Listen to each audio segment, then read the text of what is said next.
प्राप्तस्य कल्याण गुणानवस्य वन्दे गुरो श्रीचरणारविन्दं वन्दे गुरो श्रीचरणारविन्दं वन्दे गुरो श्रीचरणारविन्दम्। निर्विशेष शून्यवादी पाश्चात्य देशतारिणी।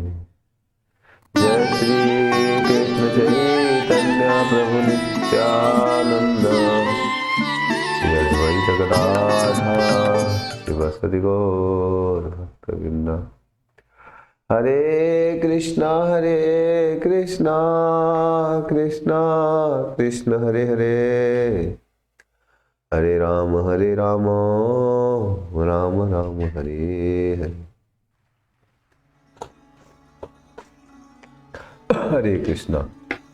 तो हम लोग भगवद गीता पे प्रवचन हो रहा था। 17 तारीख को हमने चर्चा की थी भगवान चैतन्य महाप्रभु की सुंदर लीलाओं को, और अभी आज हम लोग फिर से चालू करेंगे इस सत्र को। तो हम लोग बहुत सुंदर तरीके से रमेश प्रभु के मुख से सुने थे गीता के 24वें और 25वें श्लोक का चर्चा, और आज हम लोग 26वें 27वें 28वें 2-3 श्लोकों की चर्चा करेंगे। तो आइए उच्चारण करते हैं गीता के पहले अध्याय के 26 नंबर श्लोक को। तत्रा तो ये पहले अध्याय का 26 नंबर श्लोक है।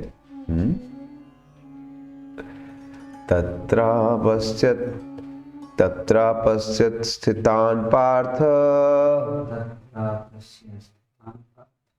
पितॄन् पितामहान्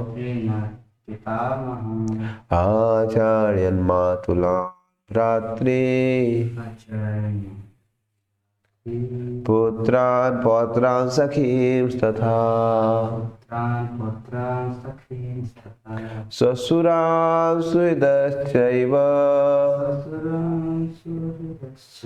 श्रेणयोरुभयोरपि।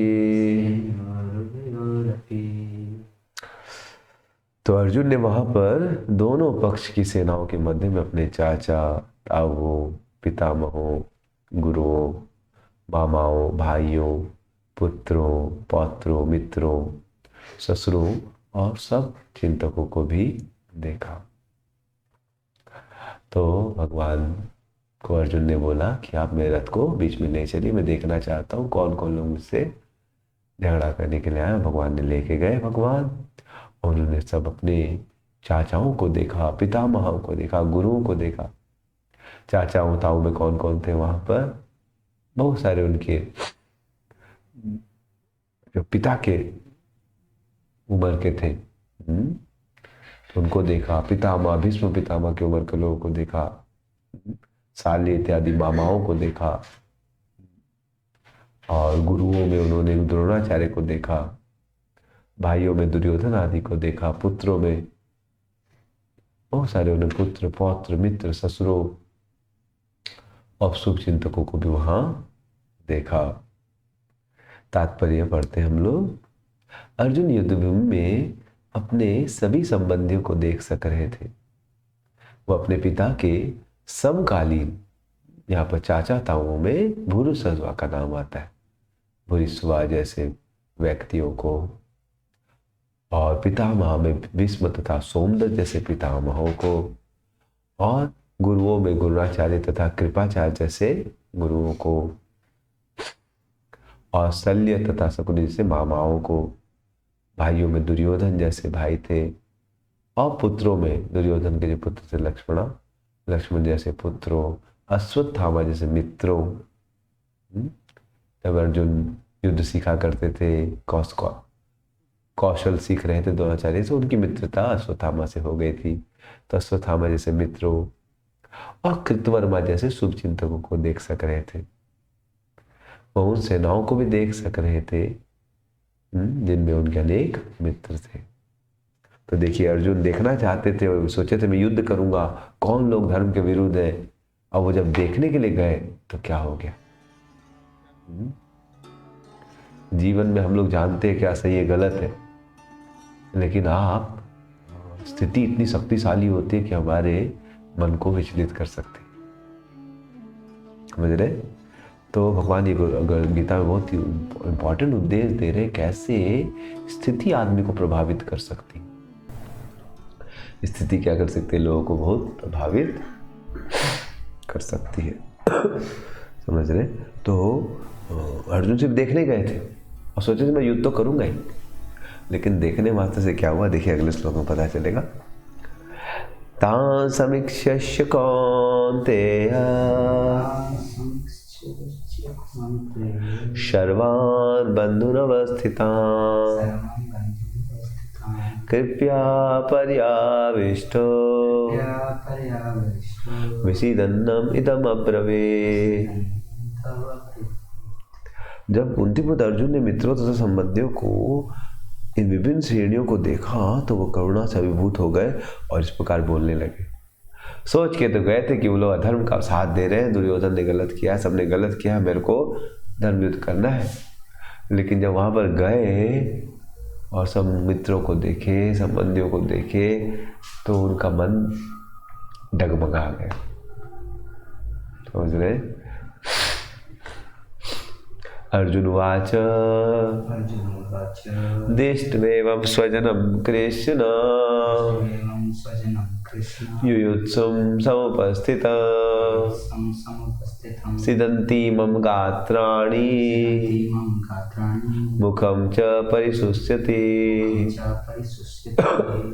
तो अब जब अर्जुन जो है पूरा घबरा गए, जब देखे भाई खड़ा है, पिताजी खड़े थे, दादा लोग खड़े जिन्होंने इतना एहसान किया है, और बच्चे खड़े हैं।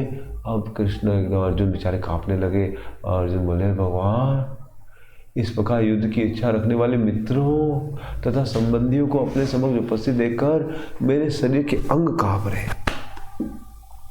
और मेरा मुख सूखा जा रहा है। तो अब अर्जुन पूरा एकदम घबरा गया। तो यद्यपि यह घबराहट तो अच्छी बात है कि हम लोग भक्त लोग तो नहीं चाहते किसी को मारना, लेकिन उनका कर्तव्य था। मान लीजिए कोई पुलिस है, तो अब मान लीजिए कोई चोर, कोई व्यक्ति ने बहुत गलत काम किया, समझ रहे हैं, उसने लोगों का रेप किया है, चोरी की है, तो सजा देनी पड़ेगी उसको। अब उसको डंडे से पिटाई जा रही, उसको खून बहने लगा, ये होने लगा, अब पुलिस को दया आने लगे और छोड़ दे, तो फिर तो गलत हो जाएगा, समझ रहे हैं? उसने गलत किया, उसको सजा तो देनी पड़ेगी। जैसे कोई बच्चा है, वो पढ़ाई नहीं किया, एक भी पढ़ाई नहीं किया, आंसर नहीं लिखा, रोने लगा के सर सर सर पास कर दे, सर पास कर दे, सर सर, और हम पिघल जाए कि नहीं नहीं ठीक है, इतना रो रहा है बेचारे को पास कर देते। तो सही है कि गलत है? सही है। कोई बच्चा पढ़ाई नहीं करता है साल भर, फिर आके रोने लगता है सर पास कर दीजिए, तो आपको पास करना चाहिए? अब कोई भक्त है, ठीक है, वो भक्त लोग नहीं चाहते किसी को कष्ट देना, वो तो नहीं चाहते बच्चा फेल कर। तो वैसे अर्जुन भक्त तो नहीं चाह रहे थे कि दुर्योधन को कष्ट मिले, समझ रहे? तो जो भक्त है, तो इसलिए प्रभुपाद जी पद में बोलते हैं कि यथार्थ भक्ति से युक्त मनुष्य के वे सारे सद्गुण रहते हैं जो सत्पुरुषों या देवताओं में पाए जाते हैं, जबकि अभक्त अपनी शिक्षा या संस्कृति के द्वारा भौतिक योग्यताओं में चाहे कितना ही उन्नत क्यों न हो, इस ईश्वरीय गुणों से विहीन होता है।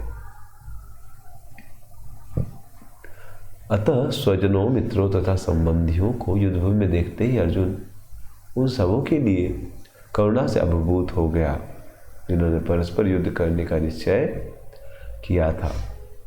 यहाँ तक उसके अपने सैनिकों का संबंध था, वह उनके प्रति प्रारंभ से दयालु था, किंतु विपक्षी दल के सैनिकों की आसन्न मृत्यु को देखकर वह उन पर भी दया का अनुभव कर रहा था। और जब वह इस प्रकार सोच रहा था तो उसके अंगों में कंपन होने लगा और मुंह सूख गया। उन सबको युद्धाभिमुख देखकर उसे आश्चर्य भी हुआ। प्राय सारा कुटुंब, अर्जुन के सगे संबंधी उसे युद्ध करने आए थे। यद्यपि उसका उल्लेख नहीं है किंतु तो भी सहज अनुमान लगाया जा सकता है कि न केवल उसके अंग कांप रहे थे और मुंह सूख रहा था, अपितु वह दयावश रुदन भी कर रहा था। अर्जुन में ऐसे लक्षण किसी दुर्बलता के कारण नहीं, अपितु हृदय की कोमलता के कारण थे, जो भगवान के शुद्ध भक्त का लक्षण है। अतः कहा गया है, यस्यास्ति भक्ति भगवती अकिंचना सर्वे गुणै तत्र समासते सुरा हराव भक्तस्य कुतो महद्गुणा मनोरथेना सति धावतो वै।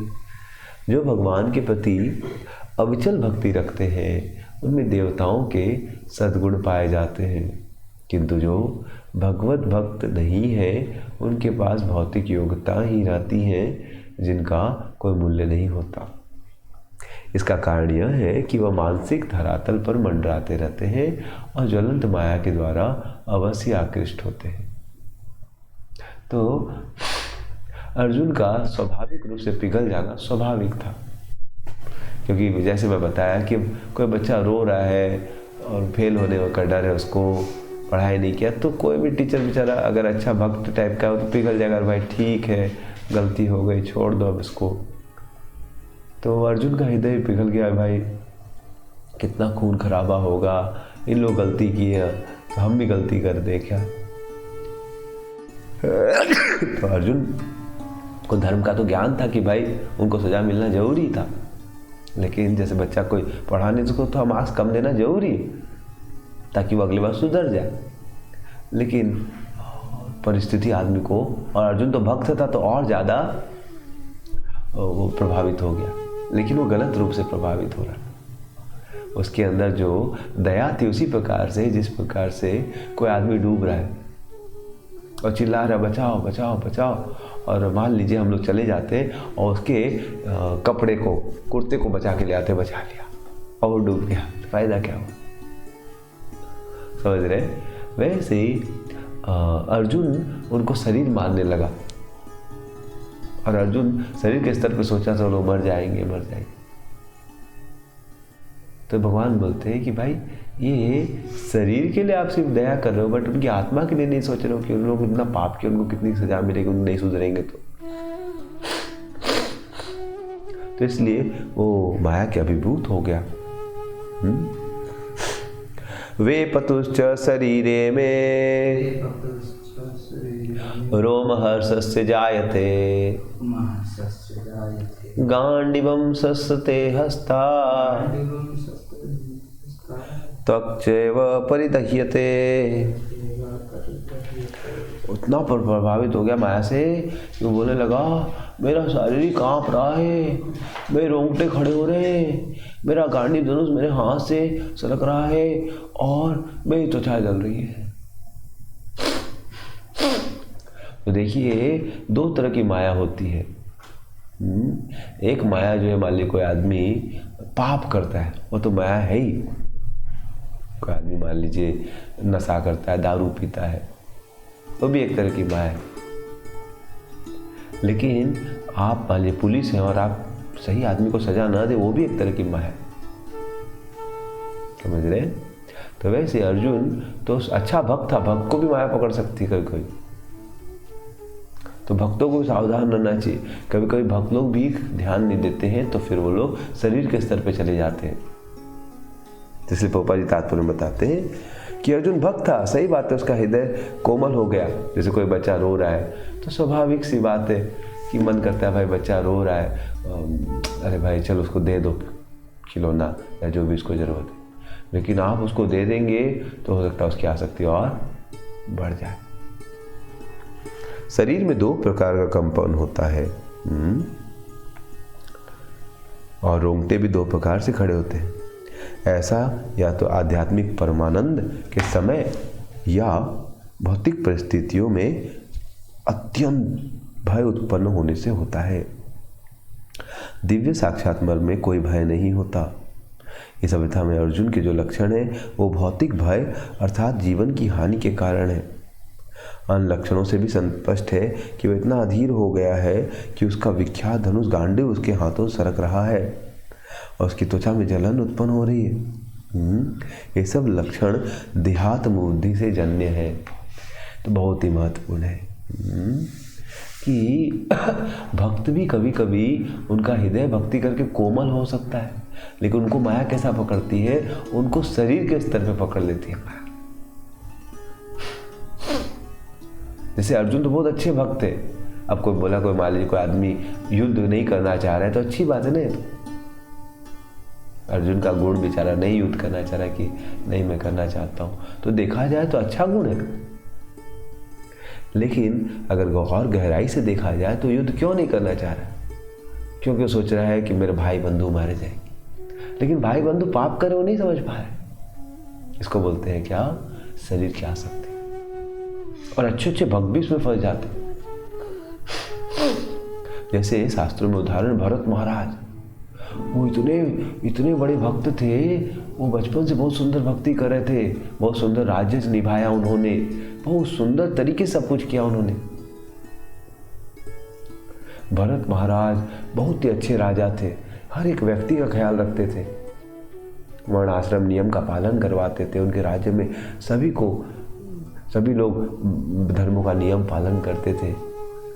वो अपना सभी तरह से कर्तव्य निभाने के बाद फिर वो अपना राज्यपाट छोड़ के भगवान को प्राप्त करने के लिए घर से बाहर निकले।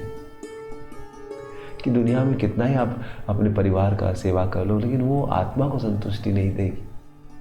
तो उन्होंने अपना राज्यभार अच्छे से संभाला। फिर अपने बच्चों को राजा बना के वो, उनकी पत्नी बहुत अच्छी थी, लेकिन वो सोचे नहीं, मुझे भगवान को प्राप्त करना है।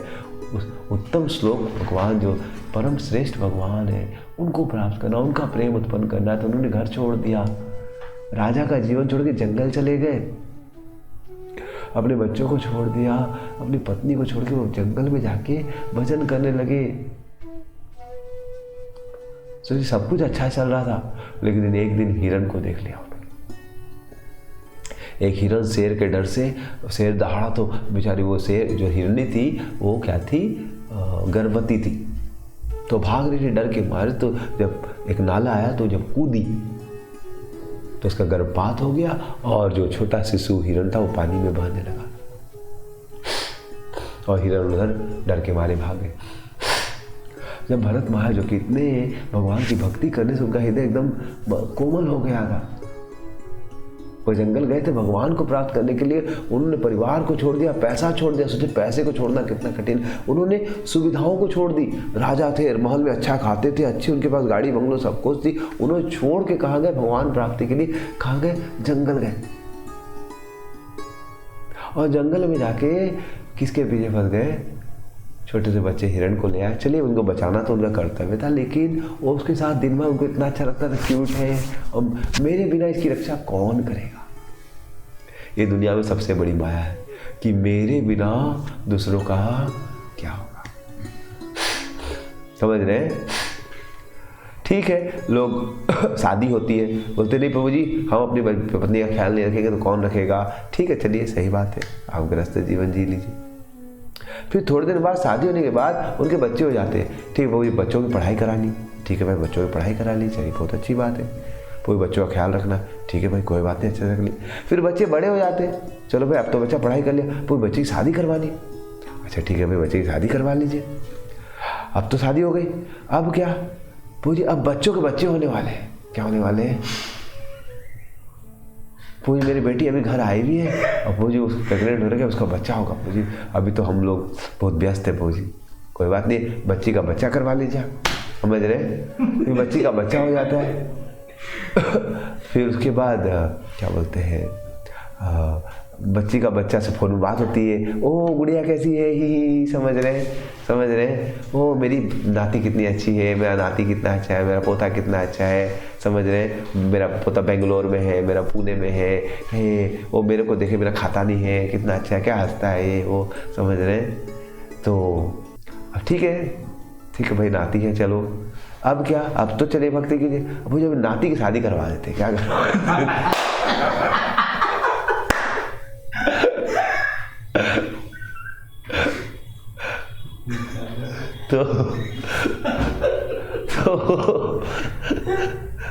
पूछ कैसे घर गृहस्थी, हम लोग गृहस्थ आश्रम में 50 साल से उम्र होने के बाद भी लोग बोलते हैं हम गृहस्थ आश्रम, समझ रहे हैं?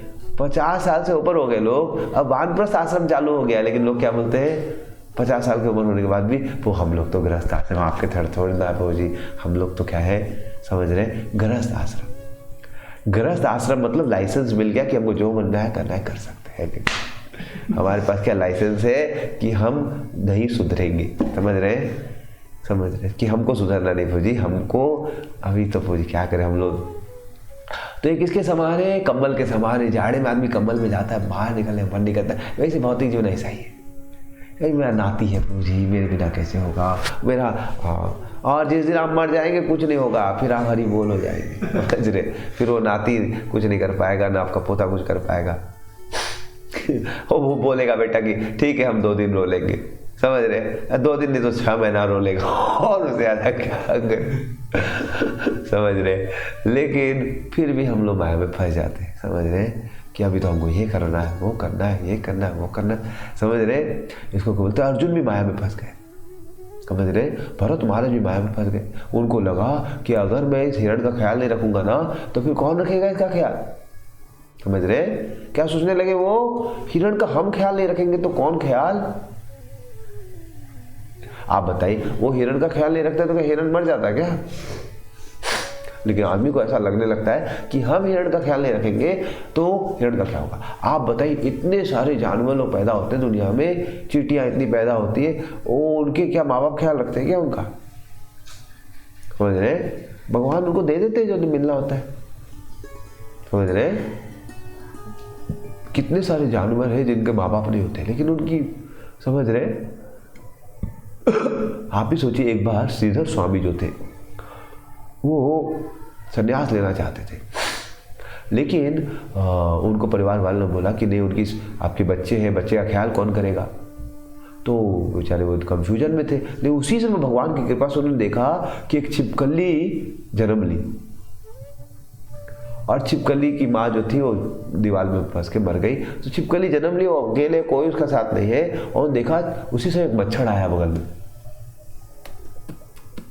उड़ा था, और छिपकली को कोई ट्रेनिंग नहीं मिली, उसकी कोई ट्रेनिंग नहीं है, उसकी कोई क्लास नहीं है, उसको कोई स्कूल में नहीं गई, और जैसे मच्छर को देखा, छिपकली का बच्चा जब पैदा हुआ उसने मुंह खोला और मच्छर को खा लिया। तो श्रीधर स्वामी ने सोचा कि इसको किसने ट्रेनिंग दी भाई, मच्छर खाने की ट्रेनिंग को किसने दी? आप लोग बताइए, उसको मच्छर खाने की ट्रेनिंग किसने दी? उसमें कौन से स्कूल में सीखा उसने कि मच्छर को खाना है? क्या छिपकली को ट्रेनिंग मिलती है मच्छर खाने की? मिलती है? वो भगवान दे देते हैं, समझ रहे? एक बार मैं पटना में गया तो एक बूढ़ी माता जी थी 75 साल की, तो हमारे डिवोटी उस फ्लैट में रहते थे, वो मकान मालिक थी। तो बोले पूजी इनको भी थोड़ी बताइए भक्ति के बारे में। तो मैं बोला माता जी आप भी माला कीजिए भगवान का। बोले क्या करे पूजी, हमारे पास समय नहीं है। बोले आपको समय क्यों नहीं, आप तो बूढ़े हो गए, आपको क्यों समय नहीं है भाई? बोलते नहीं प्रभु जी बहुत प्रॉब्लम है, हमको बहुत कुछ देखना पड़ता है। बोला अब आपको क्या देखना, आप तो हो गया, आपका जीवन 75 साल के हो गया, आप चलिए अब हरे कृष्ण भजन कीजिए। बोलते नहीं प्रभु, हमारी बहू जो थी ना, उसका छोटा बच्चा हुआ, वो मर गई, समझ रहे? तब उसका बेटा कौन ख्याल रखा, मेरे को ख्याल रखना पड़ेगा। तो बोला हाँ, प्रूव हो गया कि दुनिया में जैसे देखिए वो बच्चे की माँ मरी, लोग सोचा होगा मान लीजिए बच्चा की माँ है, माँ को लगता है मैं ख्याल नहीं करूंगी तो कौन ख्याल रखे। लेकिन देखिए जैसे ही बच्चे की माँ मरी, किसी और के हृदय में भगवान ने प्रेरणा दे दी, समझ रहे हैं?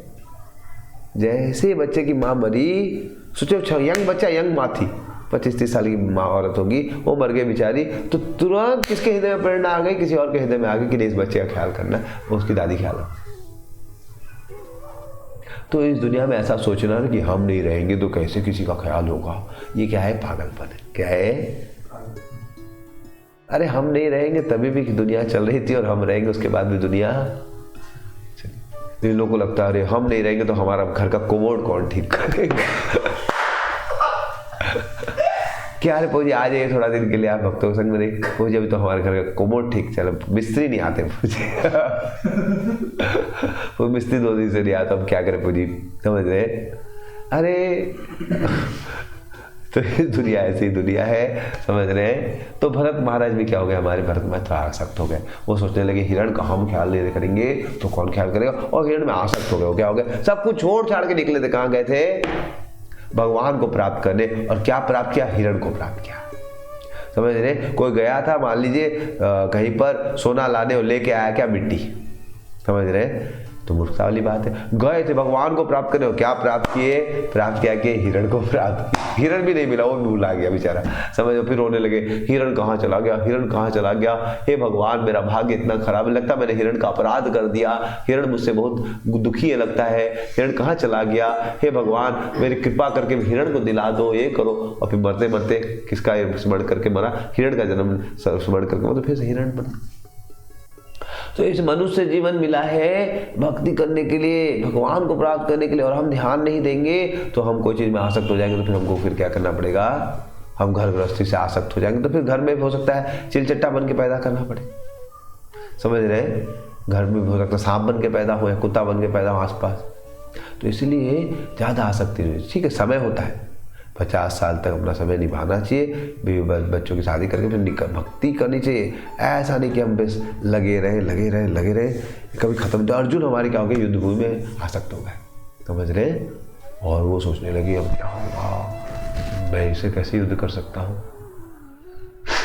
वैसे अच्छे भक्त भी क्या होते, कभी कभी माया के प्रभाव से प्रभावित हो जाते हैं। इसलिए बहुत इंपॉर्टेंट है भक्त जीवन में भक्तों का संग करना। समझ, भक्तों का संग करने से फिर हमें समझ में आएगा कि हम माया में।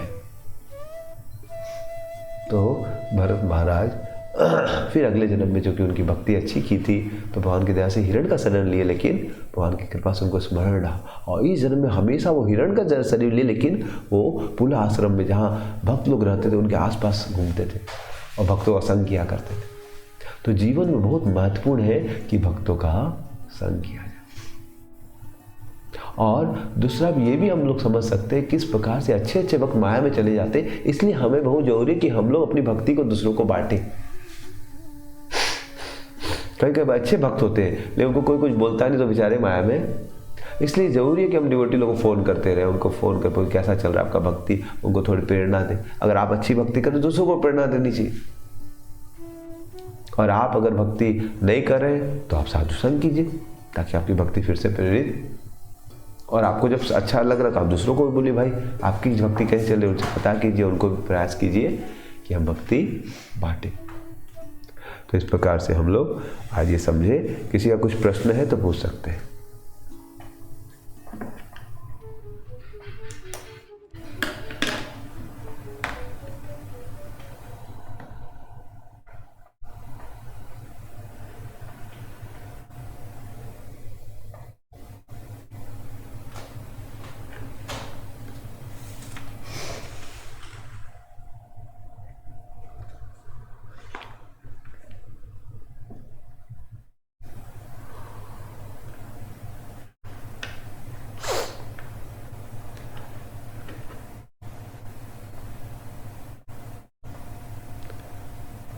ठीक है, तो आप लोग अपने भजन को कीजिए अच्छे से और बहुत सतर्क रहिए कि बड़े बड़े, हमने देखा है कि बड़े बड़े लोग भी कभी कभी क्या हो जाते हैं, माया में प्रभावित हो जाते हैं। बड़े बड़े भक्त भी अगर सतर्क नहीं रहते, जैसे भरत महाराज सतर्क नहीं थे तो क्या हो गए, सब कुछ छोड़ छाड़ के जंगल गए तो फिर माया में भी फंस गए।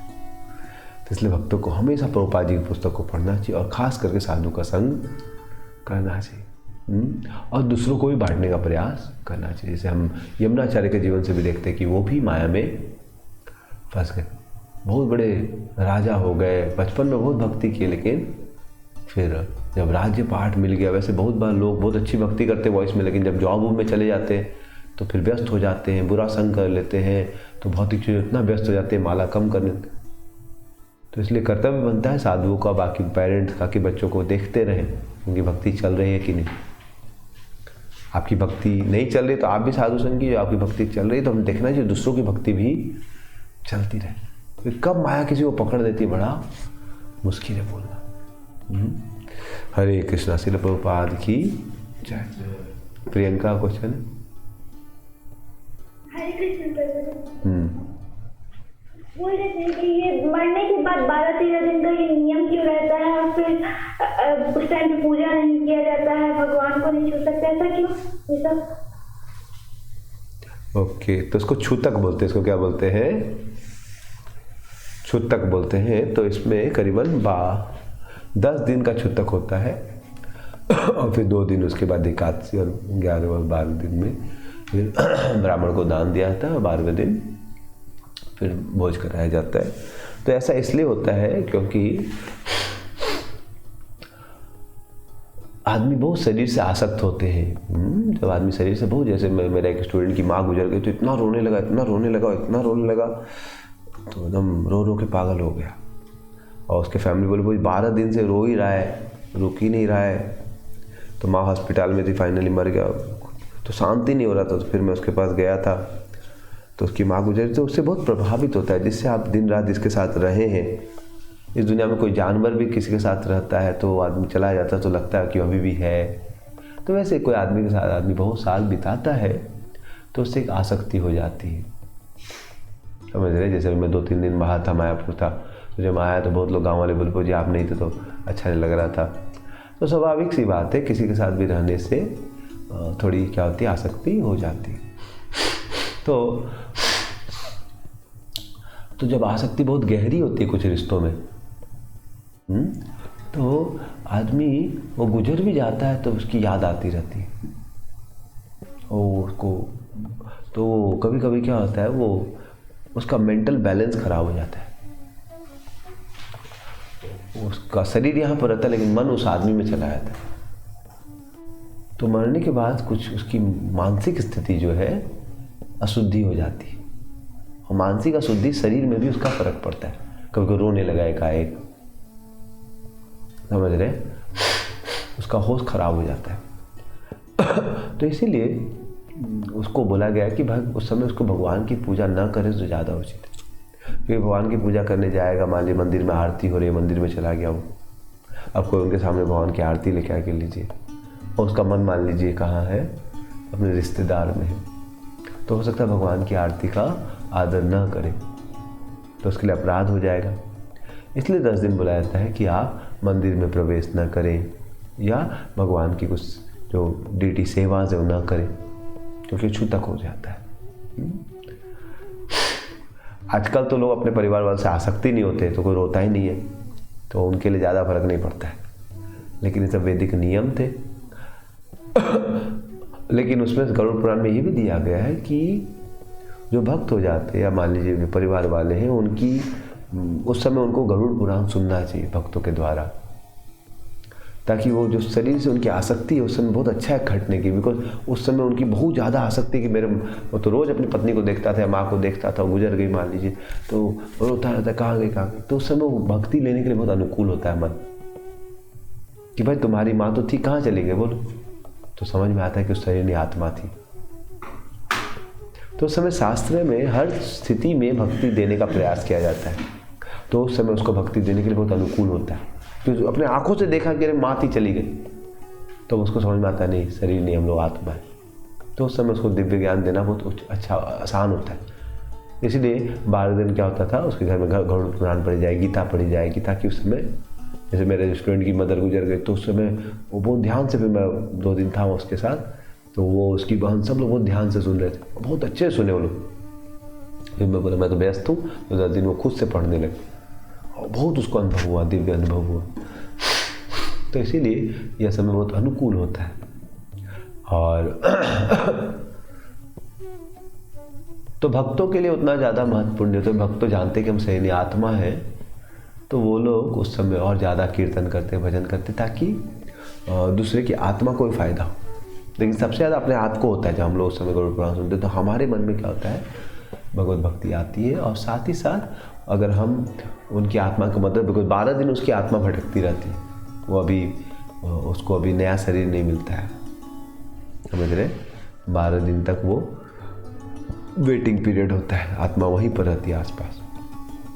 उसी समय उसको यमदूत ले जाते एक बार, फिर वापस लेके आ देते। फिर 12 दिन बाद उसको फिर एक ऐसा शरीर मिल जाता है, उससे उसको पितृलोक ले जाया जाता है। तो इसीलिए 12 दिन में बहुत भजन करते हैं हम लोग, ताकि उसकी आत्मा वहीं पर रहती तो उसको फ़ायदा हो। और साथ ही साथ हम लोग को उस समय बहुत अनुकूल होता है, क्योंकि कोई आदमी गुजरा है तो आदमी उस समय आसानी से भक्ति को समझ सकता है। समझ में आया आपको? हाँ प्रभु जी आए। ठीक है, और किसी का कुछ प्रश्न है?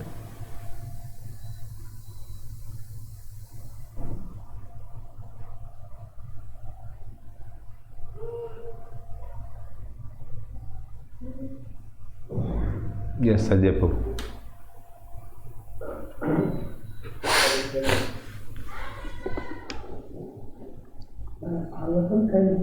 जब पढ़ रहा था तो उसमें दिया हुआ ब्रह्मा जी सृष्टि जो हम करते हैं, और वो जब सृष्टि को जब कुछ इंक्रीज यानी बढ़ते हुए नहीं देखते हैं तो काफी चिंतित होते हैं। तो वो एक और चीज भागवत में बताई है कि जो आते हैं वो भगवान के धाम से आते हैं। तो यहाँ पर ब्रह्मा जी सृष्टि को बढ़ाने के लिए सिर्फ मैंने मनुओं और भी लोगों को उत्पन्न करते हैं। तो यहाँ पर तो थोड़ा कॉन्ट्रडिक्शन लगता है। हम लोग भगवान के धाम से आते हैं, एक तरफ सृष्टि को बढ़ाने के लिए बहुत सारे सृजन करते हैं। ये कैसे दोनों एक दूसरे के लिए अपोजिट साइड है? तो आपका क्वेश्चन है कि बेसिकली कि भगवान के धाम से हम लोग यहाँ पर आए हैं जी, और उधर ब्रह्मा जी भी सृष्टि कर रहे हैं जी। तो क्या हम लोग भगवान धाम से आए कि ब्रह्मा जी ने सृष्टि की हमारी? हाँ बिल्कुल यही। देखिए जैसे उधर तो बहुत अच्छा प्रश्न है संजय प्रभु का कि क्या जीवात्मा भगवान के धाम से हम लोग आए हैं या ब्रह्मा जी ने हमारी सृष्टि की? तो आप बताइए। अभी ये पेन है, ठीक है, तो पेन में मान लीजिए ऊपर में ये इसके अंदर मान लीजिए लीड है, ठीक है ना, ये ढक्कन है इसका, मान लीजिए ये इसमें एक तो स्प्रिंग है, ये रिफिल है। तो मान लीजिए कोई कंपनी है, हॉसर नाम की कंपनी, तो ये हॉसर के फैक्ट्री में पेन बना है, कहाँ बना? कार्यालय में। तो हॉसर के कार्यालय में पेन बना है, समझ रहे हैं? तो हॉसर ने क्या किया? सब कुछ को जुगाड़ किया, पेन को जुगाड़ किया, रिफिल को, इंक को, सबको भरा किसने? हॉसर। जो हॉसर नाम की कंपनी, उन्होंने सब कुछ किया। जैसे रेनॉल्ड्स नाम की कंपनी, मान लीजिए उन्होंने पेन बनाया तो रेनॉल्ड्स ने सब कुछ लाके जुगाड़। लेकिन ये स्प्रिंग जो है हॉसर कहाँ से लाया? हॉसर नाम की जो कंपनी, रेनॉल्ड्स नाम की कंपनी, वो स्प्रिंग कहाँ से लेके आई? कहीं और से लाई है, समझ रहे हैं? तो ये ढक्कन हॉसर ने लगाया है, लेकिन वो ढक्कन कहीं और से मंगवाया, समझ रहे हैं? तो ऐसे भागवत में दिया गया है कि दो तरह की सृष्टि होती है, एक को बोलते हैं प्राथमिक सृष्टि, एक को बोलते हैं द्वितीय सृष्टि। तो प्राथमिक सृष्टि जो होती है, पहली सृष्टि जो होती है, वो भगवान विष्णु करते हैं। तो भगवान विष्णु जब अपनी कृपा कटाक्ष डालते हैं, जब वो अपनी आंखों को दृष्टि डालते हैं, तो फिर जितने जीवात्मा जो है वो ब्रह्मांड में चले जाते हैं, वो रहते हैं वहां पर। और फिर ब्रह्मा जी जब सृष्टि करते हैं, ऑलरेडी है वो चीज़। जैसे मान लीजिए हॉसर ने कंपनी खोली तो ऑलरेडी उन्होंने स्प्रिंग मंगाया, फिर रिफिल मंगाई, अलग अलग जैसे जुगाड़, और फिर बाद में जोड़ के पेन बना दे। तो लग रहा है कि हॉसर की कंपनी से पेन आ रहा है, लेकिन हॉसर को भी किसी ने दिया है चीज़ें, समझ रहे हैं आप? वो देने वाले कौन है? कृष्ण।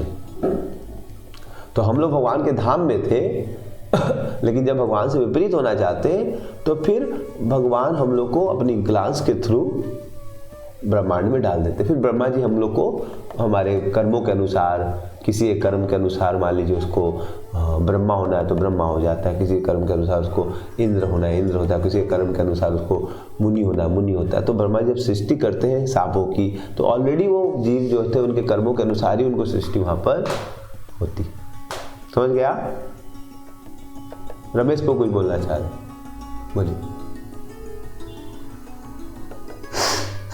आपको अनम्यूट करना पड़ेगा, पूरी अनम्यूट करना पड़ेगा अपने आप को। धन्यवाद प्रभु जी। हरे कृष्ण। हरे कृष्ण। प्रभु जी, भक्ति रस में तो देखा गया कि ये सर्वविदित है कि माधुर्य रस सर्वोत्तम भक्ति रस है। माधुर्य रस को हम सर्वोत्तम मानते हैं। तो माधुर्य रस में क्या नर और नारी का रहना जरूरी है, या नर का नर के साथ भी माधुर्य रस हो सकता है? जैसे भगवान का हम भक्त हैं, हम मर्द हैं, हम माधुर्य रस प्राप्त वाले भक्ति में जा सकते हैं। और अगर हम जा सकते हैं, कोई नर भी मतलब मर्द भी भगवान श्री कृष्ण से माधुर्य रस के तरह भक्ति करते हैं, तो अक्सर किताबों में देखा गया है कि माधुर्य रस में नर और मादा का ज्यादा वर्णन हुआ है। ऐसा क्यों? ओके, बहुत अच्छा प्रश्न है उनका। देखिए, पहले हमें समझना पड़ेगा कि भगवान की लीलाएं भौतिक नहीं है। हम लोग क्या मर्द हैं कि स्त्री हैं? हम लोग मर्द भी नहीं, हम स्त्री भी नहीं, हम लोग भगवान के दास हैं, हम आत्मा है। समझ रहे हैं? आप पुरुष नहीं है और कोई माता जी नहीं है, हम लोग सब भगवान के दास हैं। समझ रहे हैं? तो रस का आस्वादन जो है कि भौतिक शरीर के स्तर पे नहीं होता। तो भक्ति रसामृत सिंधु में रूप गोस्वामी समझाते हैं कि एक भौतिक रस होता है और एक आध्यात्मिक रस होता है। तो भौतिक रस को बोलते हैं जड़ रस। क्या बोलते हैं इसको? जड़ रस। और एक होता है चिन्मय रस। जैसे मैं रसगुल्ला मुंह में डालता हूं तो जड़ रस है। क्या ये? जड़ रस। लेकिन जब मान लीजिए आप चैतन्य महाप्रभु की लीला सुन रहे हैं, कृष्ण की कुछ लीला सुन रहे हैं, कैसे कृष्ण ने पूतना को उद्धार कर दिया, कितने करुणामय है भगवान, तो ये भौतिक रस नहीं है। समझ रहे हैं? भगवान के गुण जो है भौतिक नहीं है। अगर भौतिक है भगवान के गुण, तो फिर सुखदेव गोस्वामी तो सब कुछ छोड़ के गए थे। सुखदेव गोस्वामी तो एक यंग लड़के थे और वो जंगल से जाए नग्न अवस्था में उन सुंदर सुंदर बच्चियां स्नान करे थे, देख के आकर्षित भी नहीं हुए। उनको कोई तरह से विकार भी नहीं आया। जनक महाराज की सभा में गए, जनक महाराज ने उनका टेस्ट लिया, उनको भरी सभा में उनके हाथ में दीप दे दिया, पूरा घी भर के ऊपर तक तेल, थोड़ा सा भी हिलेगा तो गिर जाएगा। और वो पूरी सभा में बोला घूम के आइए आप। और वहाँ पर अलग अलग जगह पे अप्सराएं नृत्य कर रही थी। उनके मुंह में उन्होंने जीभ में मिठाई डाल दी, मिश्री डाल दी, लेकिन उसके मुंह से रस भी नहीं आया।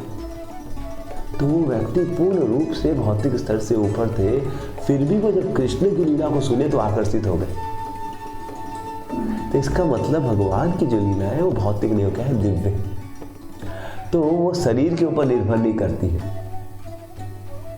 आप अगर पुरुष शरीर में जाए, चैतन्य महाप्रभु इसलिए इस गलत फहमी को हटाने के लिए कि कृष्ण की जो गोपियों के साथ लीला है, कोई लड़का लड़की की लीला, इस गलत फहमी को हटाने के लिए श्री चैतन्य महाप्रभु पुरुष के रूप में आए। और उनके वो पार्षद जो थे राधा रानी, वो राधा रानी का भाव लेके आए, और स्वरूप दामोदर जो गोपियाँ थी वो पुरुष के रूप में आई। और उसमें भी वो लोग रस आस्वादन करते, कोई शरीर के आलिंगन से नहीं, बट कथा के स्मरण से। तो जब हम लोग हरि भक्ति करेंगे, हरे कृष्ण जप करेंगे, तो धीरे धीरे जब अनर्थ निवृत्ति हो जाएगी। अभी हमारे हृदय में जब तक हम अपने को शरीर मानते हैं ना, तब तक हमको भोगों की वासना रहेगी। तो जब धीरे धीरे हम अच्छे जप करेंगे तो हमारी जो अहंकार है खत्म होने लगेगा। तो जब अहम ममैती से आदमी ऊपर उठने लगेगा, तो उस समय जाके जब अनर्थ निवृत्ति हो जाएगी तो भक्ति में रुचि आने लगेगी। फिर दिन रात मन करेगा हरि कथा सुने, फिर आसक्ति आएगी। उसके बाद भाव स्तर आता है। भाव स्तर के समय पे आदमी को अनुभूति होती है कि उसकी आध्यात्मिक जगत में क्या सेवा है। जैसे हमारे बहुत सारे आचार्य, रूप गोस्वामी है, तो वो रूप गोस्वामी पुरुष के शरीर में थे, लेकिन उनका आध्यात्मिक जगत में स्वरूप जो है वो गोपिका है, रूप मंजरी के रूप में, वहां पर वो स्त्री के रूप में। और राधा रानी का असिस्टेंट है वो, राधा रानी की सब मदद करते हैं रूप मंजरी के रूप में। भगवान राधा कृष्ण की लीला होती है तो सफाई करते हैं, कुंजों की निर्माण करते हैं। तो इस शरीर में वो लड़के के शरीर में है, लेकिन आध्यात्मिक जीवन में उनका स्वरूप कैसा है? एक स्त्री स्वरूप है। वैसे हमारे श्यामानंद पंडित, उनका भी स्वरूप क्या है? मंजरी का स्वरूप है। तो ऐसा नहीं है कि हम लोग पुरुष शरीर में है तो हम लोग को भगवान की माधुर्य भाव का आस्वादन नहीं कर सकते। लेकिन कुछ लोग गलती क्या करते हैं, वो लोग जैसे कोई बच्ची है, वो शादी हो गई, वो चाहती है पति मेरे को एक दिन में बच्चा दे दे, और वो बच्चा नहीं दे पा रहा है, मतलब टाइम लग रहा है, तो वो क्या करती है, वो सोचती है मेरे को अभी बच्चा चाहिए। और जिस प्रकार से कोई गर्भवती बच्ची 9 महीने में उसको पेट फूल जाता है, फिर बच्चा पैदा होता है तो रोती आऊ, समझ रहे हैं। अब दूसरी बच्ची जिसको गर्भवती हुई नहीं और वो भी क्या करे, पेट में कपड़ा ठोस ले और पेट को फुला ले और चिल्लाने लगा आ ओ आ, तो उसको बच्चा थोड़ा ना हो जाएगा। समझ रहे हो, थोड़ा बच्चा है ही नहीं तो होगा कैसे। तो कुछ लोग पागल लोग क्या करते हैं भक्ति में, अब कोई जो शुद्ध भक्त है, कृष्ण का प्रेम आता है तो भगवान के लिए रोता है, वो जेन्युइनली उसके भक्ति में प्रेम, जब उसके हृदय से अहम ममता खत्म हो जाती है, अब वो सबको भगवान का दास समझता है, भगवान के लिए पूरा जीवन उसका भगवान के लिए समर्पित रहता है। तो ऐसे भक्त लोग कभी कभी भगवान के विरह में रोने लगते हैं, समझ रहे। यूजुअली वो लोग रोते दिखाते नहीं है, लेकिन फिर भी कभी कभी उनका भाव प्रकट हो जाता है। तो दूसरा जो नया भक्त होता है वो सोचता है कि मेरे को भी ऐसा भाव प्रकट करना है, तो वो क्या करता है, बाजार में झूठ मूठ कर रोने लगता है, हे कृष्णा, लेकिन वो अभी देखते हैं कि फिर अपनी घर में से भी आ सकते हैं, अपनी बीबी को छोड़ नहीं पा रहा है, समझ रहे, और अपना बच्चों में आ सकती है, वो आ सकती है, और वो क्या करता है, दिखाता है, समझ रहे। लेकिन वो क्या नाटक है, समझ रहे। तो बहुत बार लोग इस्कॉन में भी ऐसा हुआ कि भक्त कि लोग शॉर्टकट चाहते हैं, तो लोग क्या करने लगे, गोपी का भाव, रूप गोस्वामी ने बोला अंदर से हमें गोपी के भाव का आस्वादन करना है, लेकिन वो लोग क्या करें, गोपी का ड्रेस पहनने लगे कि हम तो गोपी है, कृष्ण के बिना हम रो रहे। ऐसा तो गलत है, नाटक है, समझ रहे। अब सोचिए कोई लड़का मान लीजिए मैं गोपी के रूप में घूमने लगूं, समझ रहे, कपड़ा पहन लूं, साड़ी पहन लूं, समझ रहे, हाँ कृष्णा, हाँ हरे कृष्णा, ऐसा कहते। रूप गोस्वामी ने सब चीज को मना किया कि सब गलत है, ये ऐसे करने से भक्ति आएगी नहीं, सब जो भक्ति चली जाएगी। तो अंदर से वो भाव का आस्वादन, मतलब आपको कल्टीवेट, मतलब उसका साधना करनी होती है। बाहर से आदमी अपने जो स्वरूप, अपने जो रूप में रहता है उसी में रहता है। लेकिन बहुत बार भारत में ऐसे बहुत लोग गलत तरीके से क्या करते हैं, क्योंकि उनको गुरु की प्रशिक्षण नहीं होता, तो वो लोग, ऐसा बहुत सारे इस्कॉन में भी हुआ था एक समय, कुछ लोग प्रभुपाद के समय उनको बुद्धि नहीं थी, उन्होंने क्या किया, गोपी भाव का कपड़े गोपियों जैसे पहनने लगे पुरुष के शरीर में। तो ऐसा करने से कोई उनको भक्ति प्राप्त नहीं होगी, सब उनकी भक्ति जो चली गई। भी किसी लड़का लड़की से बीच में वो लोग क्या कर लेते हैं कि कृष्ण राधा रानी के साथ रास लीला करते हैं, हम भी कर सकते हैं, और फिर क्या करते हैं, वो लोग पाप कर लेते हैं और सोचते हैं कि कृष्ण का हम आस्वादन करें। कृष्ण का आस्वादन नहीं, आप माया का आस्वादन करें।